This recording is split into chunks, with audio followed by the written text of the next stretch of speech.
አዲስ 1879 ይህ የአዲስ 1879 የታሪክ ማስታወሻ ነው። ወጣቱ ጀግና የ50 አለቃ ወታደር ቦምቦችን እያመከነ የድል በር እየከፈተ በተፋፋመ ውጊያ ላይ እንዳለ ቦምብ ወረወሩበት። የተወረወረውን ቦምብ ቀለበው። ቀልቦም ወዲያውኑ ወደ መጣበት መለሰው። ጠላቶቹን በገዛ ቦምባቸው ጨፈለቃቸው። ወዲያውም ወደ ምሽጋቸው ዘሎ ገባ።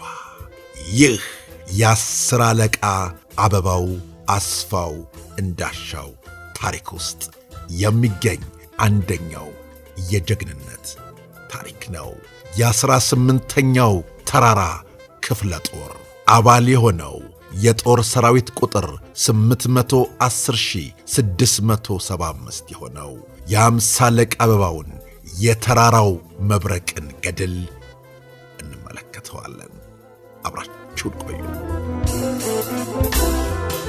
በሐረርጌ ክፍለ ሀገር ጅጅጋ አውራጃ ጭናግሰን ከተማ በ1955 ዓ.ም ተወለደ። የገበሬ ልጅ በመሆኑ ወላጆቹን በግብርና ሥራ እያገዘና እየተማረ አደገ። ዕድሜው 18 ዓመት እንደደረሰና የ7ኛ ክፍል ትምህርቱን በመከታተል ላይ ያለ አንድ ቀን እርሱና ጓደኞቹ ከትምህርት ቤት ወደ ቤታቸው ሲመለሱ በአንድ የሸቀጥ መደብር ግድግዳ ላይ የውትድርና ቅጥር ማስታወቂያ ተለጥፎ አዩ። አበባው ወዲያው ወታደር የሚሆን ፍላጎቱ ተነሳሳ። ምክንያት ነበረው። የ14 ዓመት ልጅ በነበረ ጊዜ የሶማሊያ ሰርጎ ገብ ታጣቂዎች በኋላም በ1969 ዓ.ም የሶማሊያ ወራሪ ጦር በጭናግሰን ነዋሪዎች ላይ ያደረሱትን ግፍ አይቷል። አሰቃቂ ድርጊታቸው በልጅነት አእምሮው ተቀርጾ ቀርቷል። ያን ጊዜ አቅም የሌለው በመሆኑ ከቁጭት በቀር ያደረገው ነገር አልነበረም። አሁን ግን አገሬንና ወገኔን ከአጥቂዎች ለመጠበቅ አቅም አለኝ ብሎ አሰበ። እቤቱ እንደደረሰም ወታደር የመሆን ቁርጥ ሐሳቡን ለአባቱ ነገራቸው። አቶ አስፋው እንዳሻው ሊያከላክሉት አልሞከሩም። ቢሞክሩም እንኳ አነጋገሩ ውሳኔ ያለበት በመሆኑ ሊያቆሙት እንደማይቻላቸው ተገነዘቡ። ልጄ እንደወደድህ አሉት። ጊዜ ሳያጠፋ ተመዘገበና ተገቢውን መመዘኛ አሟልቶ ከሌሎች ምልምሎች ጋር ወደ ሐረር ከዚያም ወደ አዲስ አበባ ተላከ። አበባው በዚህ ሁኔታ የ18ኛ ተራራ ክፍለ ጦር 35ኛ ብርጌድ ባልደረባ ሆነና እናት አገሩን ማገልገል ጀመረ። ከዚያም ክፍለ ጦሩ በዋለባቸው አውደ ውጊያዎች በተለይም 35ኛ ተራራ ብርጌድ በተሰለፈባቸው የውጊያ ግንባሮች ሁሉ በጀግንነት ከተዋጉ ወታደሮች ውስጥ ተጠቃሽ መሆኑ ተለመደ። በተለይ በትክሲ ግንባር ሐረዋ ላይ ከፍታ ነጥብ 20059 ተራራን ለመያዝ በተደረገው ፍልሚያ የፈጸመው ጀግንነት ከሁሉም የላቀ ነበር።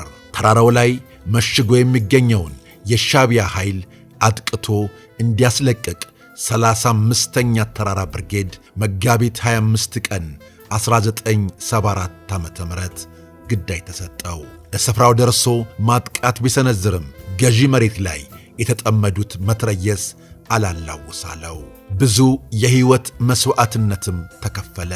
በዚህ ጊዜ ወታደር አበባው የዚህን መትረየስ ላንቃ ለመዝጋት ወሰነ።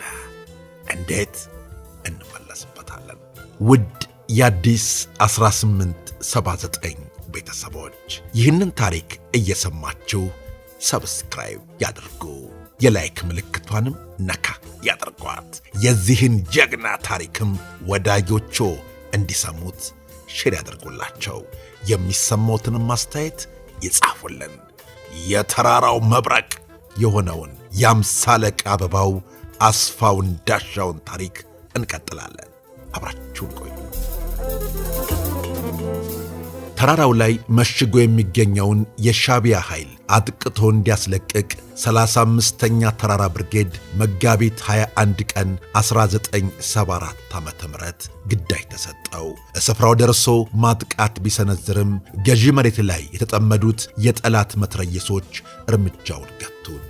በተለይ አንድ ከባድ መትረየስ አላላውሳለው። ብዙ የሕይወት መሥዋዕትነትም ተከፈለ። በዚህ ጊዜ ወታደር አበባው የዚህን መትረየስ ላንቃ ለመዝጋት ወሰነ።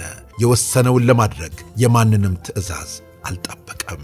የተማረውንና በልምድ ያካበተውን ወታደራዊ ስልት ተጠቅሞ በጠላት ምሽግ ውስጥ ሰርጎ ገባ።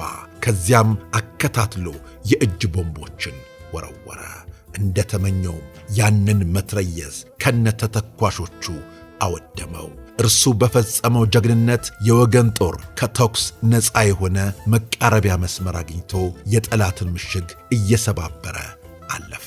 በተደረገው ፍልሚያ እርሱ ባለበት የመቶ ጦር የቅርብ አለቆቹ ተሰውተውና ቆስለው ነበርና የተፈጠረውን የአመራር ክፍተት በራሱ ውሳኔ በመሙላት የመቶው ጦር በግንባሩ ወደሚቀጥለው ግብ እንዲያጠቃ አደረገ። ወጣቱ ጀግና የገጠመውን የፈንጂ መሰናክል በቦምብ እያመከነ የድል በር ከፈተ። በዚህ የተፋፋመ ውጊያ ላይ እንዳለ በምሽጋቸው ውስጥ አሸምቀው ይጠብቁት የነበሩ የጠላት ተዋጊዎች ቦምብ ወረወሩበት። ቀለበውና በቅጽበት ወደ መጣበት መለሰው። እናም ጠላቶቹን በገዛ ቦምባቸው ጨፈለቃቸው። ወዲያው ወደ ምሽጋቸው ዘሎ ገባ። እንዳጋጣሚ ከቦምቡ ፍላጻ የተረፈ ጠላት ሊገድለው ጠመንጃውን ሲደግን እንደ ቀስት ተስፈንጥሮ ማጅራቱን መትቶ መሳሪያውን ካስጣለው በኋላ አስወገደው። ይሁን እንጂ ከሌላ አቅጣጫ በተተኮሰ ጥይት ተመትቶ ጀግናው አበባው በ23 ዓመቱ በጀግንነት ወደቀ። እሱ በከፈለው መሥዋዕትነት 35ኛ ተራራ ብርጌድ የድል ባለቤት ሆነ። ጀግናው አበባው አስፋው ከእርሱ ቀድመው የተሰዉና የቆሰሉ የቅርብ አለቆቹን ተክቶ ለፈጸመው የመሪነት ተግባር ክብር ለመስጠት አስከሬኑ ባረፈበት ወቅት የ50 አለቃ ማዕረግ ተሾመ።